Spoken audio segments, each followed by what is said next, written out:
Welcome to PLZ Soccer's YouTube channel. I'm Alison McConnell, delighted to be joined by Sean McGarvey today. Sean, just coming up to your dad's anniversary, it's a pleasure to have you on, just to look back at your dad's life and also to see what you've been doing in terms of raising awareness of pancreatic cancer. Yeah, it's great. Thanks for having me on. Really pleasure to be here and always nice to talk about my dad and remember him at this time of year.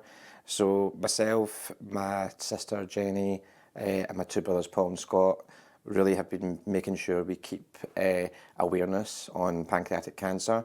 One of the final wishes of my dad was that we as a family raise that awareness, make sure people understand the symptoms of that, and try and help prevent that happening to another family.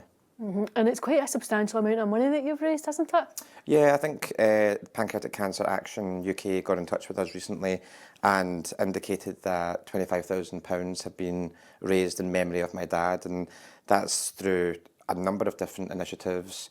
We'd like to thank the Celtic Foundation, who made a substantial donation, various supporters clubs around the country and abroad, and also myself and my brothers and sisters have had quite a lot of individual efforts to raise that money. So I think, hopefully my dad would be proud of us doing that and keeping the awareness up and working with that fantastic charity. Is there solace to be found in doing that kind of thing? Is there a bit of relief almost in knowing that you're trying to make the most out of a really difficult personal situation? Yeah, I think it's healthy through grief to sort of turn it into something positive. And I think November was the Pancreatic Awareness Month, and it was only 2 years to the day of 21st of November where my dad was actually out himself raising awareness, even though he was very sick and in a lot of pain. So we want to continue that ethos of giving back, and we do get comfort in it because we want to remember him in the right way and respect his legacy. So absolutely. Your dad obviously got a fantastic reception when he returned to Celtic Park, just when he'd been diagnosed and was quite ill. Yep. How much did that mean to him? Oh, it meant so much to him. It meant so much to all of our family. At that point, he was very sick. A lot of people might not realise this, but we were giving him morphine injections in the wardroom at Celtic just to get him out, and we were worried if he would be able to give the message. But when he was on the park, it just flew, and he was so gracious and sincere in his thanks to all of the Celtic fans.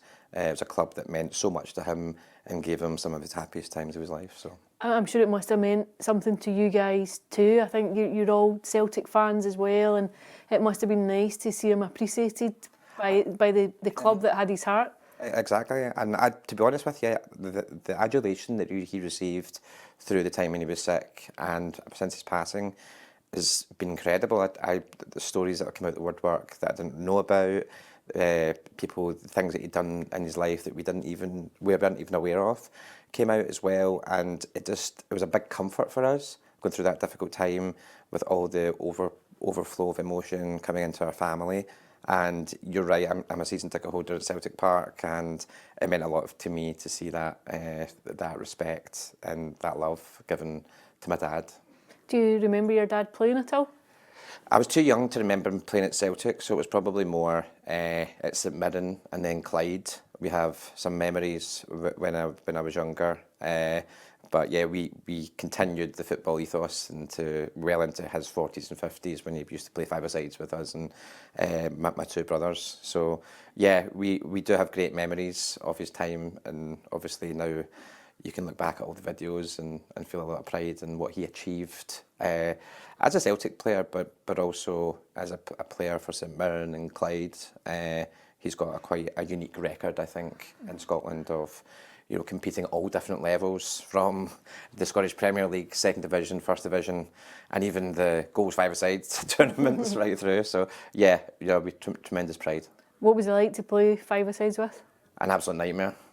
So it was a story going around. We used to have to drag in young boys at the last minute, and he had this habit of rating everybody in the car on the way home, and this poor boy just got dragged up out of his bed, no warning, and he got a miserable 0 out of 10. So, as you know, Alison, he was quite a ruthless person. Well, he certainly wasn't shy of an opinion.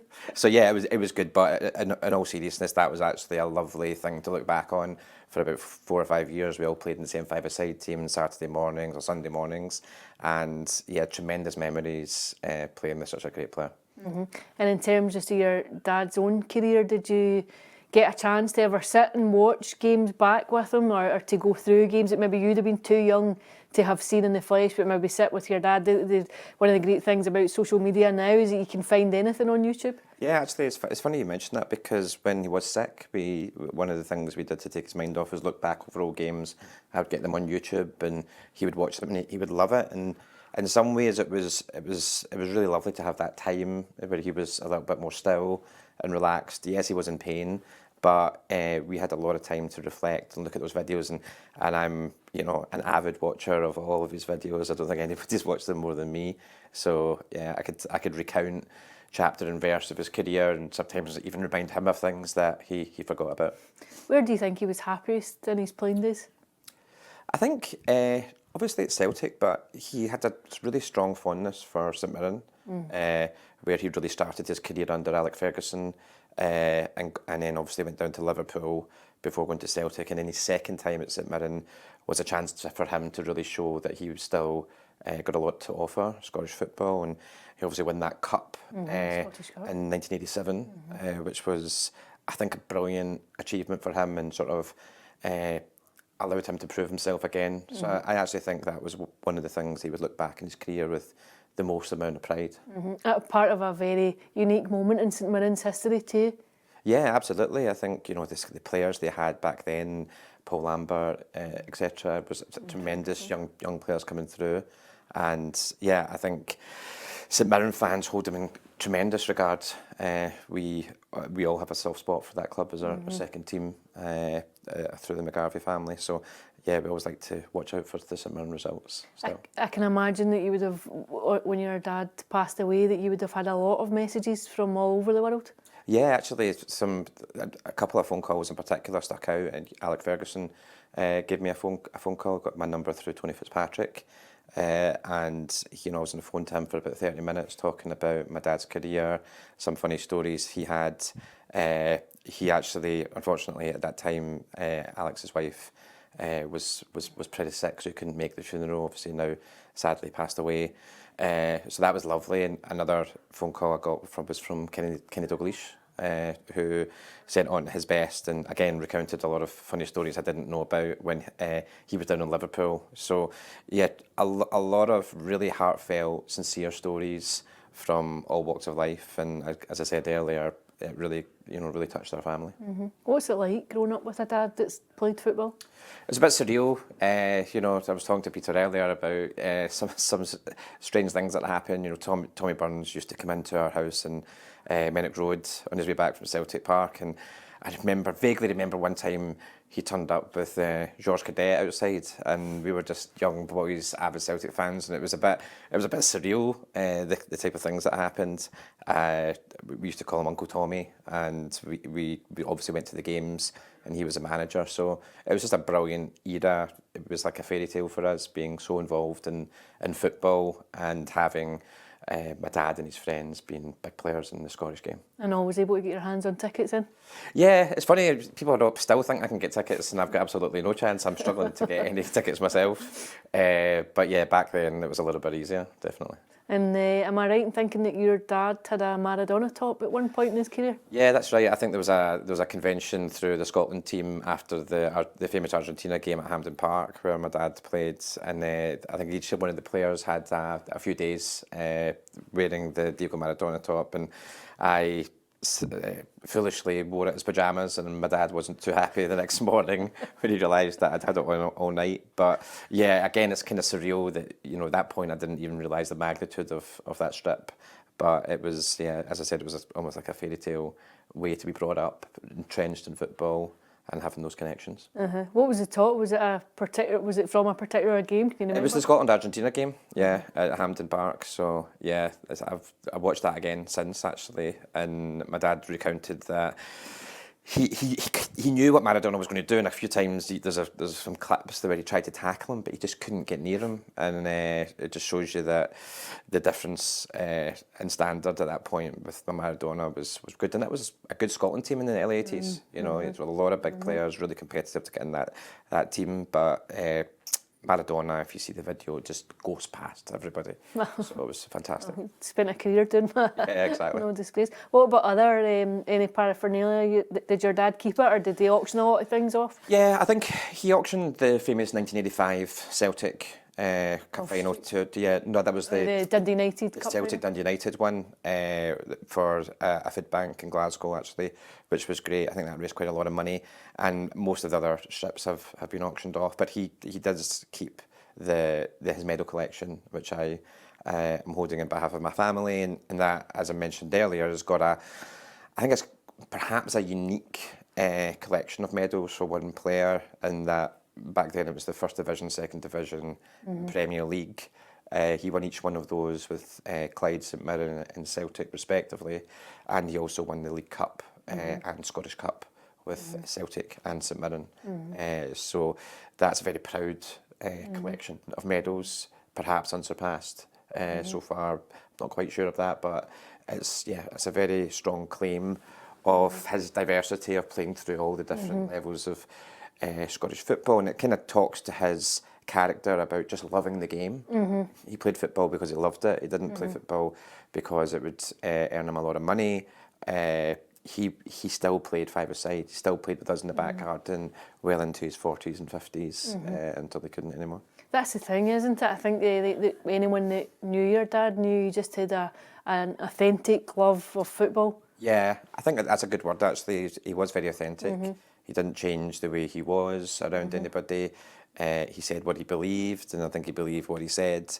And I think that perhaps reflected the way he played football. He was a very honest football player. He ran a lot. He gave everything, never left anything on the park, and was very unselfish in the way that he would support other strikers.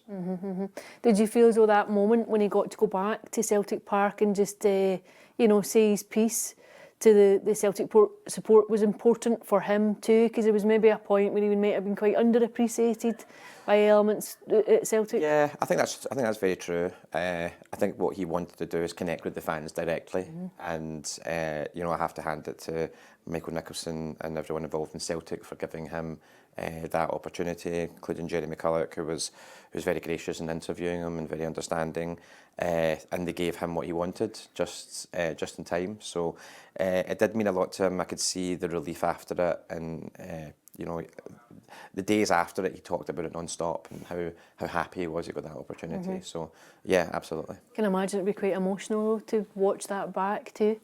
Yeah, I find it tough to watch that. If you see the videos and the images of my sister Jennifer taking him out and cuddling him after, it was very powerful. And as I said, meant a huge amount to him. In terms now of going forward with the fundraising, what are the objectives as a family that you have?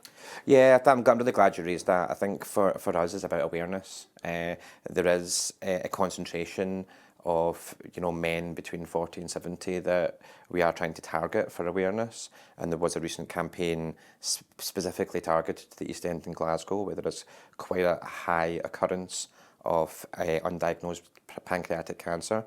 So we really want to make sure people understand the symptoms, which can be loss of appetite, pain lower to central back area. Your skin can go a jaundice colour a bit later on, but when you start to feel those symptoms and you are getting diagnoses like stomach pains or gastro, and you feel it's a bit more serious, please go back to your doctor, make sure you're getting seen properly, taken seriously, and asking for the right scans to get an early diagnosis. It's one of these diseases that if it penetrates too quickly, it's very difficult to operate, and the survival chances are really, really low, and the funding to research is particularly low again compared against other types of cancers.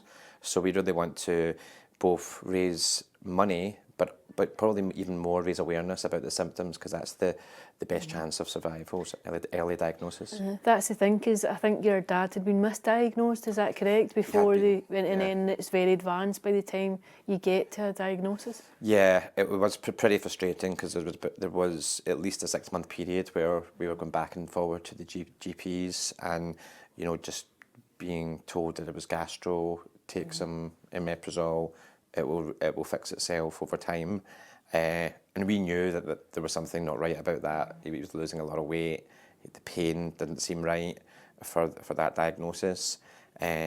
But we weren't able to get the support quickly enough to get that diagnosis. And as you say, by the time we knew what it was already too advanced to operate. And then by the time we got the right care and focus, it was even too late to take any further treatment, radiology treatment or chemotherapy. So it becomes palliative care at that point. I can imagine that's a very tough place to be psychologically. Yeah, I think so. For him, it was really tough, and it was heartbreaking for us to watch that, because he was such a fighter and he kept trying to fight it, but there was nothing he could really do in that situation. And he'd always been very fit. Your dad, he was a runner and a cyclist and everything, wasn't he? Just even through the diagnosis period, he was still cycling all over Scotland, and in fact, I think that even took his mind off the pain. So yeah, he was very fit right up until he got too sick. He was running and cycling on a weekly basis. Are there any plans for this year then, in terms of fundraising efforts? Is there anything in the pipeline that people could contribute to? Yeah, I think if you go into the Pancreatic Cancer Action UK website, I think there are various different initiatives going on. But for me, the most important thing is to talk about it. If you've got anybody in your family of that age or getting those symptoms, please push it. That is a big focus for us. The money is really important too, but yeah, it's more about awareness. You feel as though this will be a lifelong commitment from you and your family to raising awareness? Definitely, yeah. We've been working with that particular charity who are excellent, and almost all of them are doing it because of a family member or authentic drive to help others. So we really want to support the charity, and we want to honour one of the final wishes of my dad was to raise that awareness. So for me and my family, and I know we will all continue to do that. Brilliant. Well, listen, Sean, thank you very much for joining us, and thank you for such an open and honest assessment of your dad's illness and also of raising funds. And we would ask you if you can to contribute, and also to be aware of all the symptoms and recognise them. But thank you for joining us on PLZ Soccer's YouTube channel. Thank you for watching.